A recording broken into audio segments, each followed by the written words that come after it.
Hello दोस्तों, कैसे हैं आप लोग। आज बात करते हैं 9 लाख नाम कटे लोकतंत्र पर सवाल। अगर किसी चुनाव से पहले लाखों लोगों के नाम वोटर लिस्ट से हटा दिए जाएं, तो क्या ये सिर्फ एक प्रक्रिया है या फिर लोकतंत्र पर सीधा हमला। वेस्ट बंगाल में एसआईआर यानी स्पेशल इंटेंसिव रिवीजन के नाम पर करीब 9 लाख लोगों के नाम वोटर लिस्ट से हटाए जाने की खबर सामने आई है।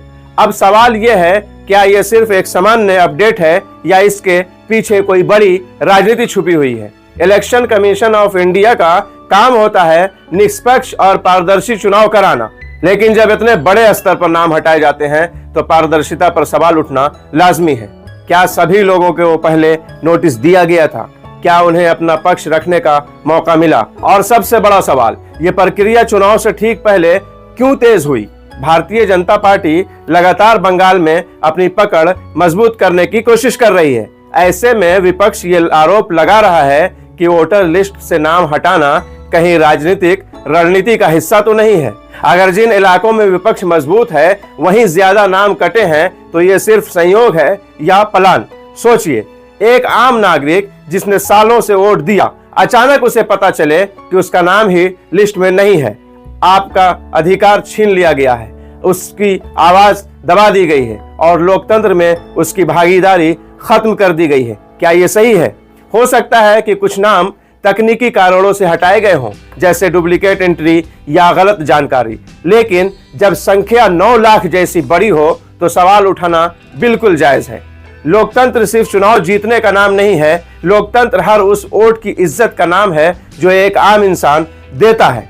अगर वोटर लिस्ट से नाम हटाना ही राजनीति का हिस्सा बन जाए तो फिर चुनाव कितने निष्पक्ष रह जाते हैं। ये मुद्दा सिर्फ वेस्ट बंगाल का नहीं है, ये पूरे देश के लोकतंत्र का सवाल है।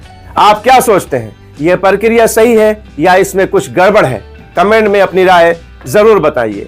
9 लाख नाम गायब, बंगाल में लोकतंत्र खतरे में, एसआईआर के नाम पर खेल, वोटर लिस्ट से बड़े पैमाने पर नाम कटे, क्या वोट छीन रहा है सिस्टम बंगाल से? यह है बड़ा सवाल। आप लोगों की इसमें क्या राय है, कमेंट में जरूर बताएं। इसलिए कि जैसा कि मैंने कहा कि पहले ये प्रक्रिया करना गलत नहीं है, ठीक है, आपको जो कुछ भी करना है कीजिए, लेकिन चुनाव से जस्ट पहले, यानी कि इस चुनाव से पहले लोगों के पास टाइम भी नहीं है कि वो अपना एसआईआर करके दोबारा अपना नाम जो है ये कर पाए ताकि वोट दे पाए। नहीं, इस चुनाव में इतने लोग वोट नहीं दे सकेंगे। तो अब बताइए, जहां पे जीत हार का अंतर ज्यादा कम का हो, वहां पे अगर से इतने नाम काट दिए जाए तो फायदा किसका होने वाला है। जैसे कि कुछ आंकड़े बताए गए थे पिछले चुनाव के कि 60 लाख का वोट का अंतर था, अभी 90 लाख वोट काट लिए गए, तो क्या होगा फिर इस चुनाव का? निष्पक्षता का पर सवाल तो उठेंगे। जो भी प्रक्रिया आपको करनी है, एक सिस्टम होना चाहिए, जैसा कि पहले भी किस दूसरे राज्यों के लिए आपको कोर्ट का भी ये था। एक सिस्टम होना चाहिए कि आप जो है इसकी प्रक्रिया को पूरा करें ताकि वोट यानी चुनाव होने से पहले पहले सारे लोगों के नाम दोबारा ऐड हो सके। इसलिए कि ये अधिकार जो कि एक अपना मत है, एक अपना वोट है, वो सभी को देने का हक है कि हाँ किसको देना है, तो उसका नाम गायब ना हो, नाम कटे ना। अगर किसी प्रक्रिया के तहत कटा है यानी कि नाम गड़बड़ या कुछ भी, तो उसको इतना मौका मिले कि नाम अपना सही करा के दोबारा एंट्री करा सके, दोबारा उसका ऐड हो सके वोटर लिस्ट में नाम, ताकि वोट दे सके। इस चुनाव से पहले ऐसा होता, लेकिन अब ये संभव नहीं है, यानी कि इस चुनाव में 90 लाख लोग वोट नहीं दे सकेंगे। तो ये क्या है? सवाल तो यानी कि लाजमी खड़ा होगा भाई कि ये क्या प्रक्रिया है, क्यों ऐसा हो रहा है।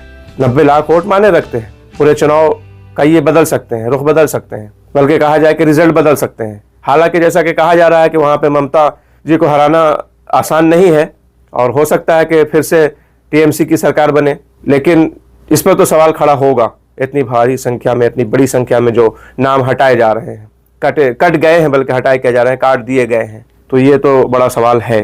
बहरहाल चलते हैं, मिलेंगे नेक्स्ट वीडियो में। अपना ख्याल रखें। अल्लाह हाफिज़, बाय।